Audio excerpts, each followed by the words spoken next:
जेन्ना आमी पळयता की आमची नांवां समज नायक आसा ती फेर्नांडीस करता, रॉड्रिगीस आसा ती चेंज करता, सो प्रत्येक जी नांवां चेंज जाता तितून आमची देवस्थान कम्युनिटीन आयज तुमी पळयता देवस्थानाची आसता जावं चर्च कम्युनिटी आसता तितून सगळे हांगा रजिस्टर्ड आसता आनी ही नांवां चेंज जाली ते तितून भितर घुसता. तशेंच समाजाच्या हितून एसटी जावं एससी जावं ओबीसी आमचे भंडारी समाज प्रत्येक समाजाच्या हितून स्पीकर जर ते घुसता आनी मागीर ते कम्युनिटीन भितर येता म्हणटा की जे डेफिनेशन स्पीकर जर जे डेफिनेशन मुखेलमंत्र्यान लास्ट टायम जो person of Goan origin define आसा म्हणटा ते डेफिनेशनान क्लियर जो सक्सेशन एक्टान क्लियर सांगलेले आसा की जो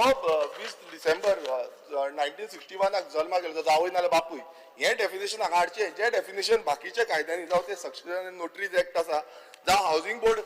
एक्ट आसा जावं जे इन्कम टॅक्स एक्ट आसा एक्ट जे आसा ते डेफिनेशन हाडले नाल्यार आमकां रायट मेळटलो चेंज जायत रावतले आनी सरनेम हांव मुखेल मानता की सरनेम जी सरनेम पयलें नांव चेंज केलो प्रॉब्लेम ना जेन्ना सरनेम चेंज जाता ती आयडेंटिटी गोंयकारांची वयतली. स्पीकर सर सगळ्यांच्या ऐकल्या उपरांत बाब निलेश काब्राल यांनी रायटली सांगला under section 3A it can be the imprisonment. हांव म्हज्या रजिस्ट्रेशन डिपार्टमेंटाक ज्यो आतां ज्यो केसीस सगळ्यो ज्यो आहा पळय न्ही तितल्यो सगळ्यो स्टडी करपाक लायता ताजेर सगळ्यांचो रिपोर्ट्स घेवपाक लायता आनी जर कोणी मिसयूज केला आसत जाल्यार ताका इम्प्रिजनमेंटूय करपाक लायता.